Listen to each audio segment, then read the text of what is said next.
vatandan kelgan uchurlar. Sharq Turkistonda xalqqa naf yetkazish nomida alohida axborot e'lon qilish yig'ini o'tkazildi. 2021-yili 8-oyning 10-kuni Uyg'ur axborot markazi egillagan uchurda bildirilishicha, 8-oyning 9-kuni Sharq Turkistonda maxsus xalqqa naf yetkazish nomida alohida axborot e'lon qilish yig'ini o'tkazilib, Urumchi, Turpan, Xotan va boshqa joylardagi atalmış az sonliq millatlardan 7 nafar vakil taklif qilinib, o'zlarining xizmat, o'rganish va turmush kechirmishlari va chet eldagi atalmış irqiy qirg'inchilik hamda majburiy tug'mas qilib o'tish qatorliq Sharq Turkistonga munosabatlik uchurlarning yolg'onchilik ekanligi, Sharq Turkiston xalqining intayin baxtlik yashayotganligi to'g'risida leksiya so'zlashga o'rinlashtirilgan. Xitoy ovozi bo'lib so'z qilgan bu 7 nafar vakil Amerika va G'arbdagi Xitoyga qarshi kuchlar Sharq Turkistonning yaqinqi yillardagi taraqqiyotiga ko'z yumib, irqiy qirg'inchilik va majburiy tug'mas qilib o'tish degandek yolg'on so'z cho'chaklarni o'ydirib chiqarib, fitna fasod tarqatgan. Biz buningga qat'iy qarshi turamiz deb bildirilgan. Ushbu vakillar Sharq Turkistonda umumiy nüfusni o'z ichiga olgan ijtimoiy kafolat sistemasi barpo qilindi. Terrorlikqa doir tasodifiy voqealarga taqobil turish iqtidori ko'rinarli yuqori ko'tarildi. İjtimoiy yordam dal vaqtida va unumlik bo'ldi. Az sonliq millatlarning ko'payish huquqi kafolatga ega qilindi. Hamda shahar yezlarni qoplagan yashanganlar va asosiy davolash sug'urta sistemasi barpo qilindi. Shundaqla Sharq Turkistondagi har millat xalqining asosiy ijtimoiy kafolatdan bahramand bo'la oladigan bo'lganligini og'ziga tegmay maqtashga uringan. Vakillar yana Amerika va G'arbdagi Xitoyga qarshi kuchlar Sharq Turkistonda irqiy qirg'inchilik bor degan sapsatini va yolg'onni to'qib, yomon g'arazda yolg'on uchurlarni tarqitib va Xitoyni kontrol qilishga urindi deb o'zlarining Amerika va G'arb kuchlariga bo'lgan maydonini aniq ayirishga va qarshiligini bildirishga o'rinlashtirilgan. Pakistan Xitoyning bir yo'l bir balvoq qurilishiga sho'ng'idi. Asiya vaqti gazetining 11-avgustdagi xabaridan ma'lum bo'lishicha, Pakistan hukumati davlat ichi vaziyati duch kelayotgan bexatarlik tahdidlarining kuchayishiga ergishib, Xitoyning bir yo'l bir balvoq qurilishi qadamini tezlatgan. Bosh ministr Imron Xon oldingi hafta tuyuqsizlar Pokistonlik savdogar Xolid Mansurning Xitoy qo'llagan 62 milliard dollarlik Pakiston-Xitoy iqtisodiy koridori ul aslaha qurilish turiga mas'ul bo'ladiganligini e'lon qilgan.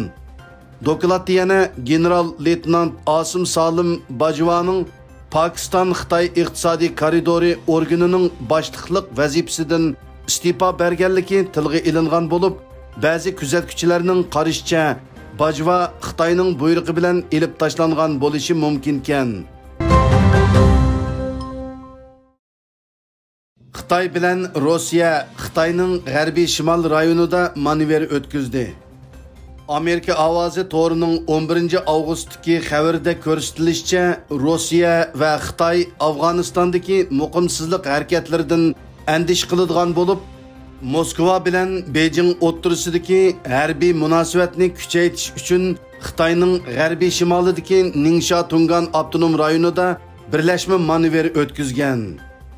Afg'oniston Sharqiy Turkiston bilan chegaralanadigan bo'lib, Xitoy hukumati Afg'onistondagi Talibanlar kontrolligining kuchayishi sababli Xitoy chegarasida o'ziga ziyonli harakatlarning maydonga kelishiga sabab bo'lishidan andish qiladi ekan. Xabarda yana bu qitimliq manevrning Xitoy bilan Rossiyaning terrorlikka qarshi turish harakatini kuchaytirib, ikki davlatning xalqaro va rayon bexatarligi jihatdagi o'rtaq irodasini namoyon qilishni maqsad qiladiganligi tilga ilingan.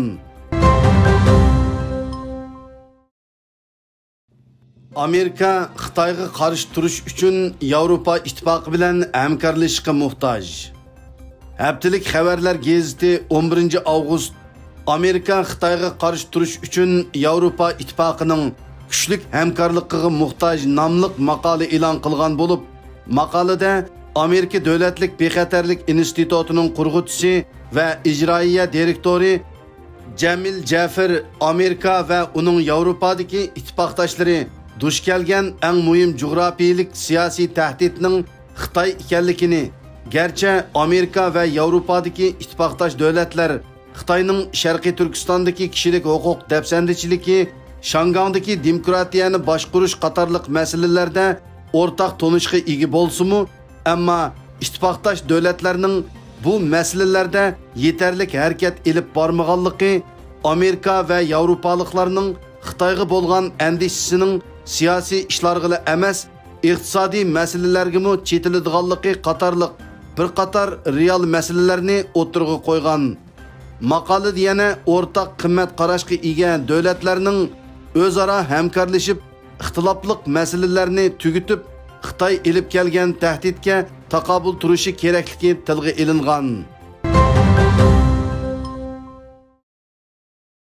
Xitoy ishlab chiqargan kameralar Angliyada ishlatilmasligi tashabbus qilindi.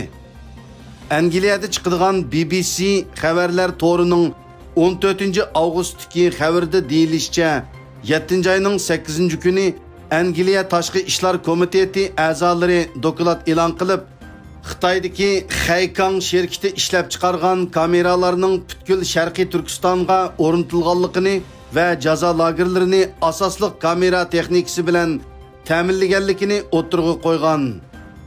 Egilinishcha, Haykang shirkati kameralari Angliyadan keng ko'lamda ishlatilgan bo'lib, buning ichida nurg'unlagan yerlik hukumat organlari mu bor ekan.